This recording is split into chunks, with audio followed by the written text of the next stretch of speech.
Coming up tonight on the Daily News, an A-6 jet crashed on takeoff today at NAS Oceana, killing both flyers and a woman motorist on Oceana Boulevard.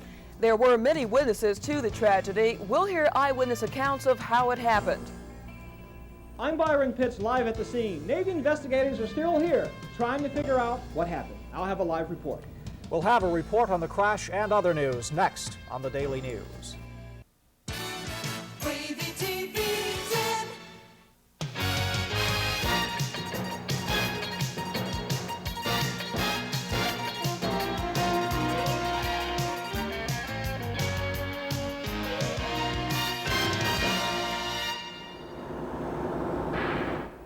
Tragedy strikes in Virginia Beach. A Navy jet crashed on takeoff this morning near the Oceana Naval Air Station. 2 Navy flyers and 1 woman on the ground were killed. Good evening, I'm Diana Morgan. And I'm Terry Zahn. That A-6 intruder crashed shortly after 11 this morning. The plane went down here, a little south of Southern Boulevard in Virginia Beach near Oceana Boulevard. The Navy says the jet had just taken off from Oceana Naval Air Station when it plowed into several utility poles and slammed into a station wagon on Oceana Boulevard.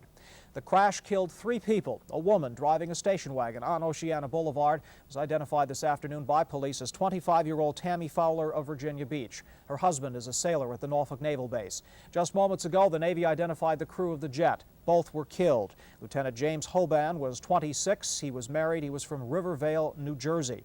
And 27-year-old Lieutenant Michael Wilson was single, a native of Medford Lakes, New Jersey. Barbara Sierra arrived on the crash scene just as authorities questioned eyewitnesses. How it happened is a question investigators are now at the scene trying to answer. But the tragic result is clear. An A-6 jet went down, killing its pilot, its navigator, and a civilian on the ground.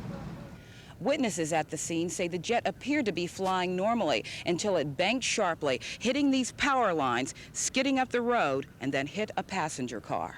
Much of the jet's landing gear scattered on the road, but much of the wreck fell into a nearby pond. Tracy Robinson was there driving on the road when it happened. I saw the plane come in about treetop level, with the bottom facing me toward the road, and the wings just coming down and cutting across, and the next thing I saw was just smoke and fire. At least one witness told investigators here he saw a parachute open before the crash. But Jeff Herbenstraight, who ran from his car to the wreck, told me it was obvious there were no survivors. It was hard to tell if the pilots tried to eject or not, because one parachute was open, it looked like, and one guy was still in his seat, it looked like. And the people in the car was just so engulfed with flames you couldn't get them out if you tried. The medical examiner was called to the scene to help with the investigation. But as Dr. Turner Gray left, he would answer few questions about what he saw. As far as you can tell, do you know whether or not anybody was thrown from the wreckage? Some of them were, yes. But later, as they pried open the car top to remove the body of the woman killed, a source close to the medical examiner's office told me what he saw. He said she never had a chance. When the jet went down, it sprayed her car with fuel and ignited. The woman, who was in the late stages of pregnancy, burned to death. And witnesses say it's a tragedy they'll never forget. It's kind of scary. Barbara Sierra, The Daily News. Although it could take weeks, the investigation into the cause of the crash is now underway.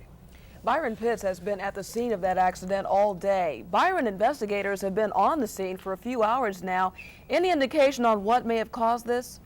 Donna, authorities have told me they won't know the answer to that question for at least a few weeks, probably a few months. We have another shot of wide camera to give you a better perspective of the scene this evening. Right now, as you can see, investigators are on the scene, work crews trying to clean up the area, and more importantly, trying to gather up debris spread over an area the size of a football field. You want this in the truck, inside, or in the back? What you see now are the pilot and navigator's helmets. Navy authorities speculate the 2 men attempted to eject from the aircraft. Their parachutes did open, but apparently had no time to fill up with air. It's estimated the jet was traveling 150 miles per hour when it hit the ground. It was in the air no more than a minute from takeoff to crash. All the wreckage will be collected and taken to a hangar at the Oceana Naval Air Station. Here's part of the seat. As you just heard, authorities won't leave any piece of debris this evening. It's my understanding they'll be here around the clock trying to figure out what happened. Dinah? Byron, what's the situation with the roads out there? When will they open up again? It's my understanding that this portion, the smaller stretch of Oceana Boulevard from Southern to Bell Road, will be closed until 9 a.m. tomorrow. Again, this portion of Oceana Boulevard will be closed until 9 a.m. tomorrow morning. Authorities are asking those employees who need to go to the air station tomorrow for work to take Virginia Beach Boulevard to Bird Neck Road and then to Bell Road and get to the Navy Station, Naval Air Station that way. Again, this portion, about a mile of Oceana Boulevard, will be closed. Authorities expect to be here around the night to try and figure out what happened. Diana, if I may, one final note. This is the second time an A-6 has crashed. Last February in Dare County, an A-6 crashed, killing both men on board. Again today, the two Navy men on the jet were killed and one civilian. Again, Navy crews will be here all night. Diana? Thank you, Byron. Byron will have more on that Navy crash tonight at 11. The Navy says the two flyers who died today were from Attack Squadron 65 based at Oceana. They were flying the jet back to Puerto Rico, where it was to join the aircraft carrier Kennedy. Of course, the possibility of accidents is always present when there's a Navy master jet base and an area as populated as Virginia Beach. And safety around the air station has often pitted the Navy against the city, especially in rezoning requests. Patty Snell looks at the problem of encroachment. 200,000 times a year, jets take off or land at the Oceana Naval Air Station. It is the most dangerous part of a flight. But when the air station opened during World War II, the Navy only had to worry about itself. The runways were in the middle of nowhere. Encroaching development has changed that.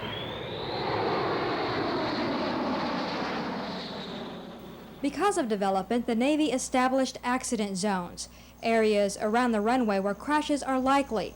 The zones cover a large part of Virginia Beach, neighborhoods, and busy roads like the Virginia Beach Expressway. Today's crash off runway 5 landed in one of those areas. It marks the first time a civilian has been killed in an Oceana accident zone since they were established in 1975. Every time the Virginia Beach City Council allows rezoning in an accident area, Lieutenant Commander Al Petrie fights the rezoning. More often than not, he loses.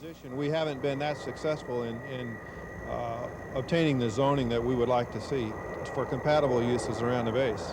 The council contends that if the Navy was really concerned about possible accidents, it would buy the land around the air station. The need for accident zones are proof enough that every time a jet takes off or lands at Oceana, it's an accident waiting to happen. Today, it happened. Patty Snell, The Daily News.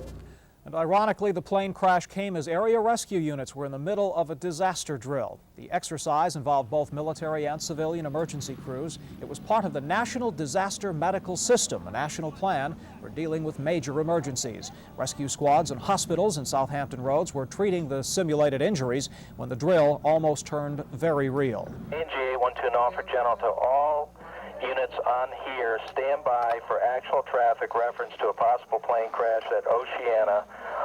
Repeat, all drills stand by. The drill today was designed to prepare medical personnel to handle large-scale emergencies like the weekend train derailment in Suffolk. And we'll be back with more news after this. For the last 2 days, we've been telling you about latchkey children, youngsters who spend 2 to 3 hours home alone each day because their parents are at work. But in summer, that time alone triples, and summer is just around the corner. Marnie Stanier joins us again tonight to conclude her reports. Marnie, is there anything parents and children can do about this? Well, Terry, for some, there won't be much they can do, and for them, we'll have a number at the end of this report. But for others, the answer may be as simple as extended daycare. Okay, let's line up. Get a partner. Let's go. Okay. Each day after school, Michelle Mason meets about 25 children at Larchmont Elementary School. Try to get your hands. Michelle works for the YMCA. This is one of their after-school daycare clinics for kids. Each day, they walk from school to Larchmont United Methodist Church. Are you guys ready? Yeah! Buffaloes up. Let's see your buffaloes. They were white. Timothy, let me see. Okay. God is great, God is good. Let us thank Him for our food. By His hand we all are fed. Give us our daily bread. Amen. Amen. Okay. Daycare programs like this one are available all over Hampton Roads. Some continue into the summer. It means 2 to 3 hours of being with other children and having fun, instead of an isolated afternoon at home in a quiet house. Well, here we are. I better go. Okay. Bye-bye. Bye-bye, Susan. Susan Posey, a student at Morey High School, is a member of Project LEAD, which performs skits like this one for children across Hampton Roads. It's an attempt to help them deal with being home alone. Hello, phone friend. There's a mean, awful bad noise at my house, and I don't know what it is. Phone Friend is a local hotline number for children who are home alone. Phone friend. Hello. What's your name? Well, hi, it's nice talking with you. My name's Judy. How old are you? 8 years old. Got one sister. 11. I see. How did you Most find kids out call the about Phone Friend hotline because they're scared or lonely, or they just need someone to talk And have you to. called here often? But sometimes there are emergencies. Those calls are patched directly to an emergency number. That's not Kool-Aid. It's furniture oil. That's probably why I don't feel good. Children home alone are sometimes faced with emergencies like this one in a skit. That's why it's important for parents to know their child is prepared for any situation. Mary and Kelly of Family Services told me there are things parents can look for to know their child is prepared. The child who's calling with a lot of emergencies may be telling you that they're not well adjusted to the latchkey experience. What's important to think about is, does your child have the self-care skills that he or she needs to be able to take care of themselves? That good grades in school may not indicate that a child is ready or even able to take care of themselves. And in that a lot of parents think, well, my child's a smart child. They may be a very smart child, but they may be the proverbial one that doesn't have a lot of common sense. Why do you call? I don't know. It's emergency! If my bird dies. If you're bored or something. So you see, there are lots of reasons that children can call the Phone Friend hotline number. There's another number for parents, 622-CAMP. They can call and find out information this summer about what's going on around Hampton Roads. One other note, Terry, local delegates are aware of the problem. Right now, legislation is pending that would give schools the option to become involved in daycare program after school. So the problem is definitely out in the open. We talked to Bob Tata. I know both of us That's right. spoke to him the other day, and he's working on that. And we'll have a follow-up report on that, too. Good. Sounds interesting. Very interesting report. Thank you. Thank you, Marnie. Diana? A team of more than 50 Hampton Roads healthcare professionals will be spending the next 10 days in Haiti, bringing medical care to thousands of people who might otherwise never see a doctor. Our health reporter Kathy Mitkiff is going along for that trip, and tonight she brings us a special look at the way Hampton Roads pulled together to make this dream a reality. The boxes are arriving at a furious rate, all filled with medicine and surgical equipment, all bound for Haiti. It's an ambitious program called Operation Reach that will send 40 healthcare professionals into a remote area of the island called Cap Haitian. The people there will get basic medical care, surgery if they need it, and vaccinations. 10,000 vials of measles vaccine. We'll set up 7 triage sections.